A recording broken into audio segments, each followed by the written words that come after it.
Hola de nuevo. Este es el último video de la sección de teoría de conjuntos. Y entonces quería hablarles un poquito del área en la que yo trabajo, que es teoría descriptiva de conjuntos, y un poquito cuál es la motivación de su existir y un poquito los objetos principales de estudio en ella. Entonces, para tal vez explicar la motivación de por qué estudiar teoría descriptiva de conjuntos, vamos a empezar con un ejemplo que viene de análisis, y es el hecho de que el axioma de elección en cierta medida es magia. Ya va a quedar un poquito más claro. Y pues esencialmente la cuestión es que existe, bueno, el axioma de elección nos muestra que existe un conjunto no medible y pues bueno, voy a recordarles un poquito la idea de la prueba. Bueno, si ya han visto, si ya han llevado análisis, si ya han visto, si ya han visto la medida de Lebesgue, entonces saben, han visto esta prueba, pero si no, esencialmente la idea es la siguiente. Tomen una función, bueno, o tomen esta relación de equivalencia que normalmente se conoce como la relación de Vitali, porque fue Vitali quien la encontró, y pues, bueno, o que lo usó para mostrar que no existían conjuntos no medibles. Pues esencialmente ustedes agarran R se relaciona con S si solo si R menos S está en Q. Entonces, básicamente, esta es una relación de equivalencia, eso es muy sencillo de probar, ¿verdad? Y pues ustedes pueden hacer entonces ¿cómo se llama esto? El conjunto cociente de R con esta relación. Esto los va a partir en un montón de clases, ¿verdad? Entonces ustedes pueden imaginarse como que aquí tienen R y entonces tienen todas estas clases. Y uno normalmente cuando tiene muchas clases, uno quiere intentar buscar una forma de representar cada elemento de la clase, ¿verdad? Y pues esencialmente el axioma de elección me dice que yo puedo agarrar y existe una función que a cada una de estas cosas o sea, cada una de las clases me escoge un elemento, ¿ok? Entonces existe una función que va de aquí en R que me escoge el elemento de la clase, básicamente. Y a grosso modo, lo que ocurre es que esta función que existe gracias al axioma de elección es un poquito mágica. Y esa es esencialmente el detalle. El axioma de elección me dice que existe la función, pero no me dice absolutamente nada de cómo es. El axioma de elección dice, hay una, pero no dice cómo hacerlo. De hecho, o sea, si ustedes piensan un poquito, tal vez, una forma de medio intentar explicar cómo es eso, o cómo tiene que ver el axioma de elección aquí de otra forma, es que ustedes agarran un buen orden de los naturales, de los reales, perdón, de los reales. ¿Y qué es lo que ocurre? Entonces, de cada clase es un subconjunto no vacío de los reales. Entonces, ustedes agarran el primer elemento. Todas estas cuestiones parecen estar indicándonos que sí hay una función, ¿verdad? O que sí hay una forma, se ordenan los reales así bien ordenados, entonces puedo escoger a ese primer elemento y cosas así. Sin embargo, ese buen orden de los reales tampoco es algo que está realmente descrito de alguna forma bonita y fácil. Nada más sabemos que existen, no sabemos cómo es, no sabemos qué forma tiene. Y justamente, entonces la idea es que, bueno, por supuesto, aquí me estoy saltando la prueba. Finalmente lo que uno hace es ver que si uno agarra el conjunto de imágenes de estas cosas, digamos, todos estos puntos, esa cosa básicamente no puede tener medida, y los detalles es mover eso por los racionales me da un montón de conjuntos disjuntos, y básicamente por ahí va el asunto. Hay nada, todo R, pero bueno, El resto de la parte, de hecho, a mí me parece que es una prueba bonita, pero no es el detalle. El detalle es solo este lugar donde usa el axioma de elección, que es un poco mágico. Nos dice, existe este conjunto, existe esta función que escoge un elemento de cada clase, existe este buen orden de los reales, que es un poquito que no sabemos realmente cómo son. Y pues bueno, entonces resulta que la pregunta es, entonces, ¿cómo podemos describir este buen orden de los reales? ¿Cómo podemos describir estas funciones? ¿Cómo podemos describir cosas así? Entonces, para resolver esta pregunta, vamos a empezar con conjuntos, que tal vez es un poquito más sencillo. ¿Cómo describimos conjuntos? Entonces, yo lo que siento, o la intuición que yo siento que hay detrás de cómo escribir un conjunto es esencialmente si para uno es fácil agarrar y determinar, bueno, no sé por qué puse Q. De hecho, pongamos A, nada más. Yo siento digamos, mi intuición aquí es que X pertenece a A, es fácil de describir si el conjunto es fácil de describir, pero si el conjunto es muy enredado, entonces es difícil determinar cuándo X está en A o cuándo no, a grosso modo. Esa es mi intuición. Y entonces, con esa idea, podemos ver algunos conjuntos que intuitivamente son fáciles de describir. El primero serían los intervalos en R. Digamos, los intervalos abiertos, hablemos solo por ahorita de los intervalos abiertos, que tenemos básicamente X pertenece al intervalo abierto AB, si A es menor que X, si es menor que B. Y entonces, esto es relativamente fácil de escribir. Inclusive es fácil de calcular. Ustedes agarran X y lo empiezan a calcular de alguna forma pues luego lo asocian a el A y el B, ¿ok? Evidentemente, ahí hay algunos detalles que estamos tirando por debajo, como qué es calcular X y todo ese tipo de cosas, pero digamos que en cierta medida, si ustedes tienen una descripción de X, una descripción de A y una descripción de B, entonces esto es bastante fácil de describir. Pues en ese mismo sentido, es fácil de escribir abiertos si es fácil de escribir abiertos, porque recuerden que los conjuntos abiertos son uniones contables de esos intervalos, así es en los números reales. Y entonces, si ustedes agarran IN con una cantidad contable de intervalos, decir que X está en esa unión de intervalos es lo mismo que decir que existe un N en los naturales tal que X pertenece a ese intervalo. ¿Ok?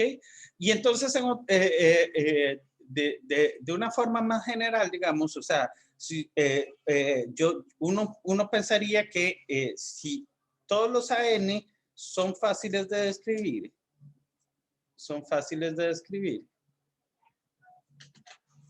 entonces la unión de los AN también, con N contable al menos. Tal vez ya si N no, o sea, si tengo índices no contables, puede empezar a ser un poquito extraño. Entonces, uniones contables de cosas que son fáciles de describir, deberían ser fáciles de describir, y al menos intuitivamente. Y de igual forma, si yo tengo un cerrado, digamos, por ejemplo, un cerrado es el complemento de un abierto. Y entonces decir que X no está que X está en el cerrado es lo mismo que decir que no está en el abierto. Y entonces esta cuestión, esencialmente es X no está en esta unión, sería lo mismo que decir que para todo N en N, X no está en IN. Y entonces también volvemos a lo mismo. A grosso modo, la intuición aquí es que si decir que X está en A es fácil de escribir, digamos, entonces decir que X no está en A también debería serlo.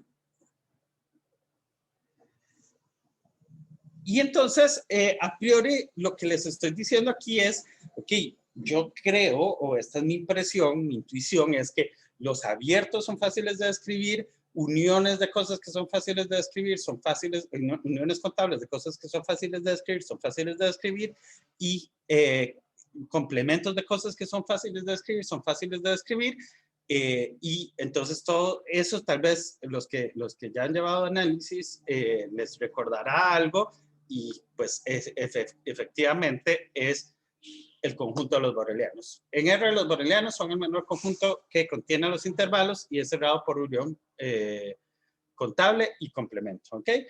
También, o en términos tal vez más específicos, esto que escribe es cierto, pero en términos más generales, digamos, mejor dicho, menos específicos, también se puede decir como el conjunto que contiene a los abiertos y es cerrado por unión contable y complemento, ¿ok? Ese es el conjunto, un conjunto que tiene estas dos propiedades de ser cerrado por unión y complemento. Recordarán que se llama una sigma álgebra. El sigma es por el contable, ¿ok? Y pues esencialmente, noten que también va a ser cerrado por intersección contable, ¿verdad? Pero eso es simplemente porque la intersección contable es el complemento de una unión contable, entonces listo. Pero bueno, el detalle aquí es eso. Esta idea de ser fácil de escribir, como la estoy planteando yo intuitivamente, coincide con nuestra idea de qué es un conjunto boreliano. Entonces, ¿qué pasa? Básicamente, el axioma de elección es el que nos muestra que existen conjuntos que no son borelianos. ¿Por qué? Básicamente ustedes pueden ver el ejemplo ahí. El ejemplo anterior no sirve. ¿Por qué? Porque todos los conjuntos borelianos son Lebesgue medibles. Entonces, si tienen un conjunto que no es Lebesgue medible, tienen un conjunto que no es boreliano. Resulta que también les cuento que si ustedes pueden considerar ZF y no AC, ¿verdad? Que sabemos que es consistente, y pues resulta que también es consistente que todos los subconjuntos de R son borelianos, con la negación de AC, ¿verdad? Con AC no lo sería. Pero entonces es consistente toda esta cosa. Hay un modelo que se llama el modelo de...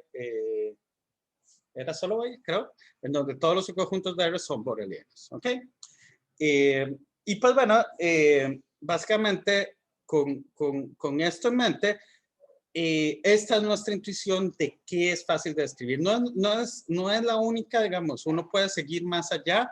Por ejemplo, uno puede decir, ok, si yo tengo una función que va de X bueno, todavía no he introducido otras cosas, entonces digamos F va de R en R, que es continua, entonces la imagen de algo que es fácil de describir es fácil de describir, y en este caso resulta que se abre un lugar más grande que se llaman conjuntos analíticos. Las imágenes no son los mismos o el mismo significado de analítico que hay en variable compleja y en un poquito de análisis pero de análisis sobre todo complejo, pero básicamente a un conjunto que es la imagen directa de un conjunto boreliano por una función continua, se le llama un conjunto analítico. Y pues esto también a priori pareciera que es fácil de describir, ¿verdad? O sea, decir que hasta ahí existe decir que alguien está en A, es decir, existe alguien en R, que tal que f de x es igual al MA de A, ¿verdad? Entonces esa es una noción que extiende esta, porque todo boreliano va a ser analítico, si ustedes agarran la imagen directa, ¿verdad? La imagen, la identidad, perdón.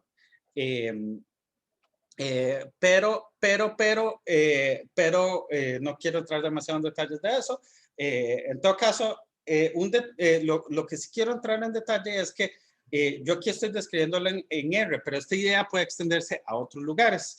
¿Cuáles son esos lugares? Son el lugar esencial de estudio de la teoría descriptiva de conjuntos y son los espacios polacos. Un espacio polaco es un espacio topológico. Si no han llevado topología, no se preocupen, es muy sencillo. ¿Por qué? Porque realmente es un espacio topológico. Los espacios topológicos en cierta medida generalizan la idea de los mismos espacios métricos que ya ustedes conocen, y justamente los polacos son espacios que se comportan como ciertos espacios métricos. En particular son espacios topológicos tales que primero es separable, y creo que posiblemente sí lo han visto la mayoría de ustedes, que es que que tiene un conjunto denso numerable y también que es completamente metrizable, es decir, que tiene una métrica completa que genera a la topología. Entonces, ustedes pueden pensar en un espacio polaco como un espacio métrico completo, separable, donde yo dejé las bolas abiertas como la base de mi topología, pero no me importa la métrica en sí. Solo me importan las bolas abiertas y en general la noción de qué es un abierto ahí adentro. Eso es esencialmente un espacio polaco. Entonces, muchas veces ustedes podrían pensar en cuestiones, en cuestiones que tienen que ver propiamente con espacios métricos. La cuestión es que la métrica a veces no puede ser la correcta, a pesar de que la topología sea la misma. ¿A qué me refiero? Digamos el espacio 0, abierto. ¿Ok? Esto de aquí, no, con la métrica usual, que es la métrica que viene heredada de R, ¿verdad? No va a ser un espacio métrico completo, ¿verdad? Nada más agarren Rn que converge a 1 y di, pues esta sucesión es de Cauchy, pero no converge. Ahora, ¿qué es lo que ocurre? Ustedes pueden darse cuenta de que hay una función que va de 0 a 1 en todo R, que es continua, con inversa continua.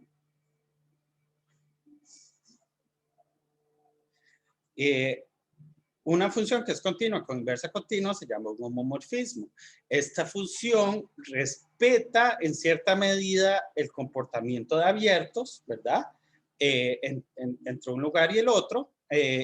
Y pues entonces básicamente es como la forma de relacionar espacios topológicos, la mejor forma de relacionar espacios topológicos.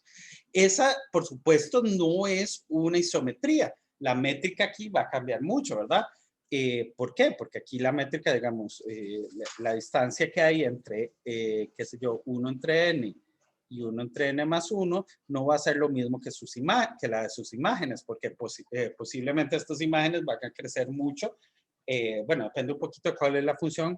De hecho, una pregunta es cuál sería la función y esencialmente la idea de cuál es la función es, pues, a grosso modo, el arcotangente le sirve, o la tangente, siempre se me enreda cuál es cuál. O sea, en una dirección va a ser la arcotangente y en la otra, de hecho, en esta dirección va a ser la tangente. La tangente de X y pues bueno, tienen que correr, tal vez aquí hay que sumarle algo y aquí hay que dividirlo entre algo, o sea, no sé.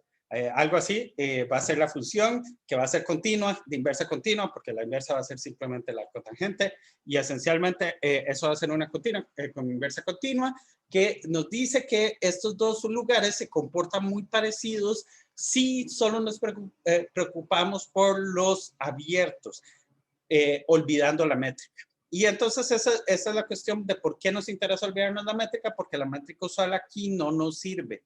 La métrica aquí no nos hace completo el lugar. Sin embargo, si hay una métrica en este lugar, sí va a haber una métrica que lo hace completo. ¿Cuál va a ser esa métrica?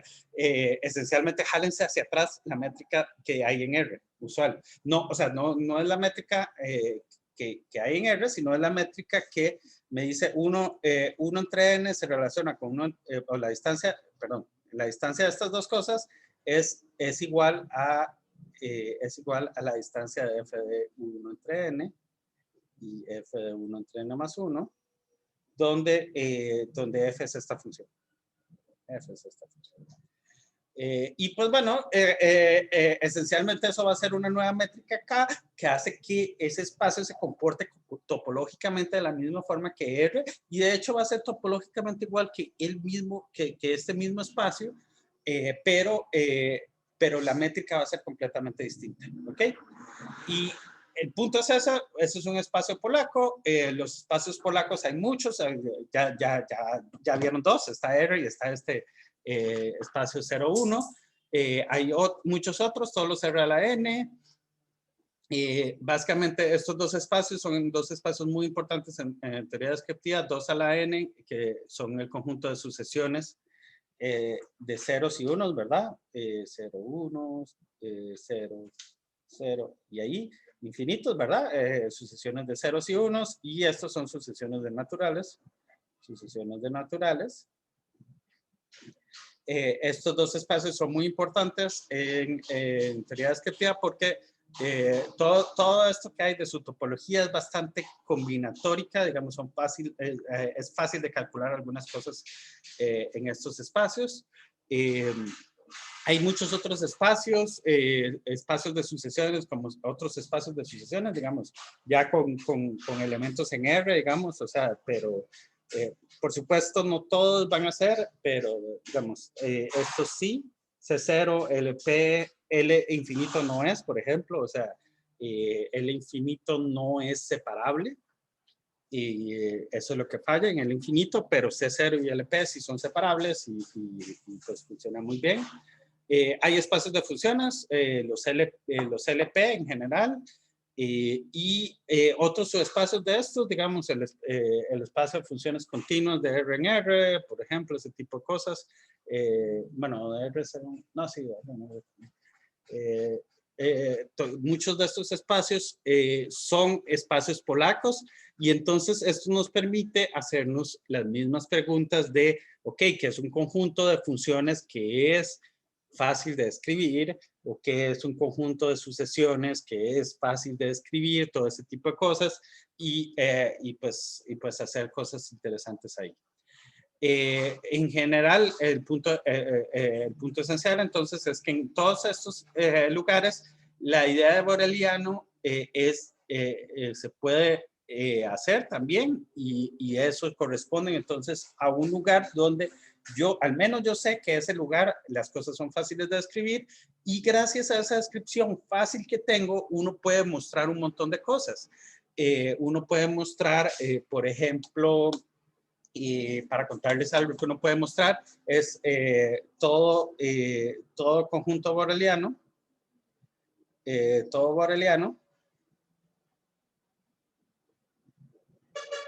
o es contable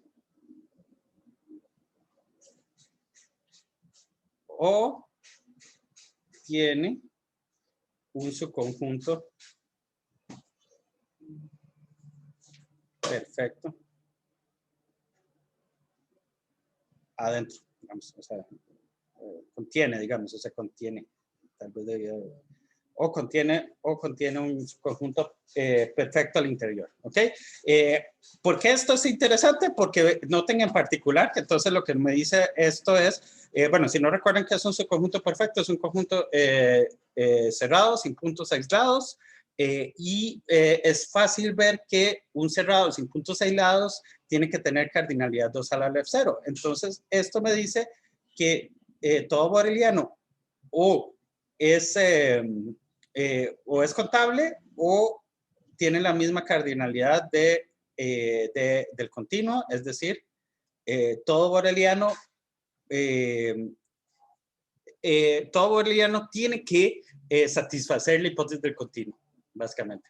En otras palabras, lo que me está diciendo aquí es que si ustedes quieren ir a buscar un lugar donde la hipótesis del continuo sea falsa, tienen que dar algo que no es de estos conjuntos que son fáciles de describir, ¿ok? Porque al menos al menos estos, los borelianos, no pueden ser contraejemplos a la hipótesis del continuo.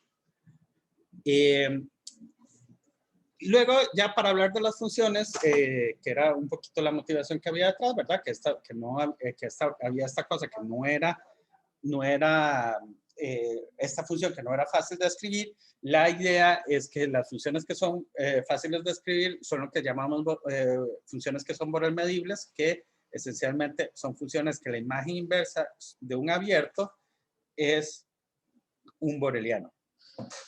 es un boreliano. Entonces, estas funciones son lo que llamamos funciones fáciles de escribir, al menos un primer nivel. Uno podría pensar en también funciones, bueno, pensar en otro tipo de funciones, pero al menos estas son las que en general nos interesan.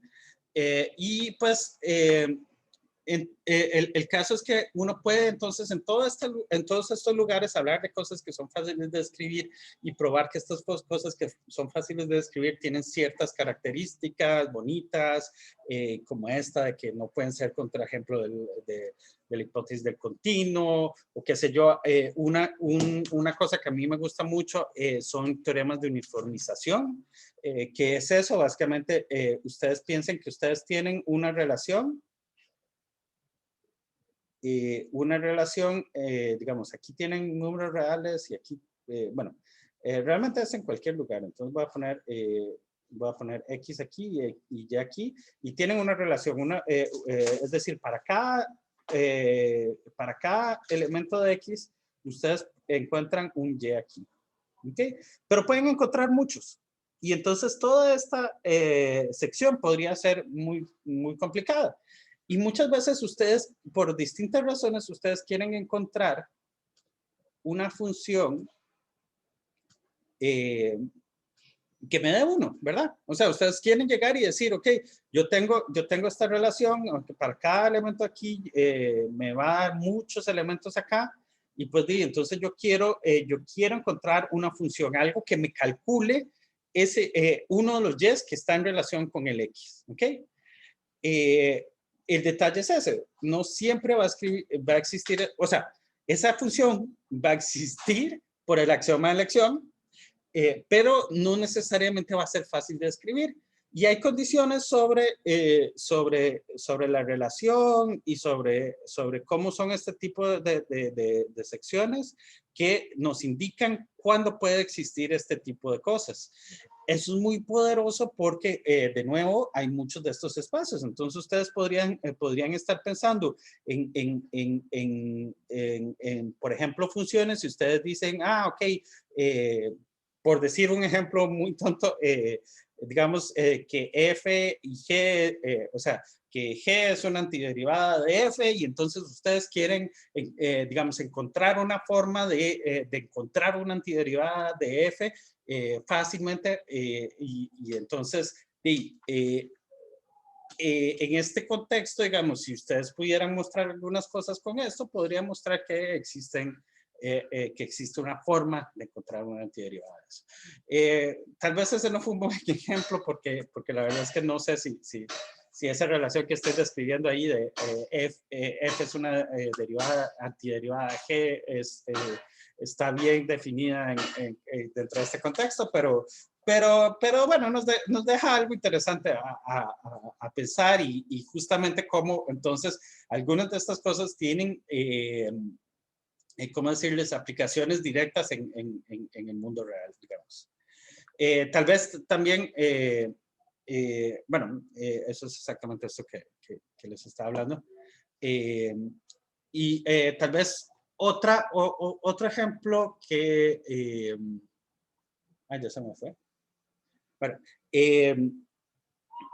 sí, otro ejemplo típico de cosas que se hacen en teoría descriptiva de conjuntos se usa mucho categoría de ver, y tal vez ustedes han oído hablar de que, por ejemplo, con categoría de ver uno puede mostrar cosas como existen funciones que son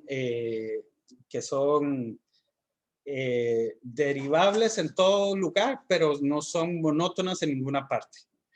La existencia de funciones de ese tipo, por ponerles un ejemplo, son resultados que surgen muy naturalmente en este mundo, porque también uno puede, en todos estos lugares que se llaman espacios polacos, uno puede hacer categoría de ver y muchas cosillas así. Entonces, pues ahí les dejo con esa idea. Si alguien le llama la atención a eso, puede hablar conmigo. Como les digo, este es el área principal donde yo trabajo. Digamos, estos espacios polacos es un poquito extenso y entonces, digamos, justamente ahorita tengo proyectos en los que estoy trabajando también con cosas de teoría de modelos, pero que de una teoría de modelos muy particular que se llama lógica continua. Y también tengo proyectos donde estoy trabajando en versiones de estos Borel medibles, pero donde cambiamos Borel por recursivo.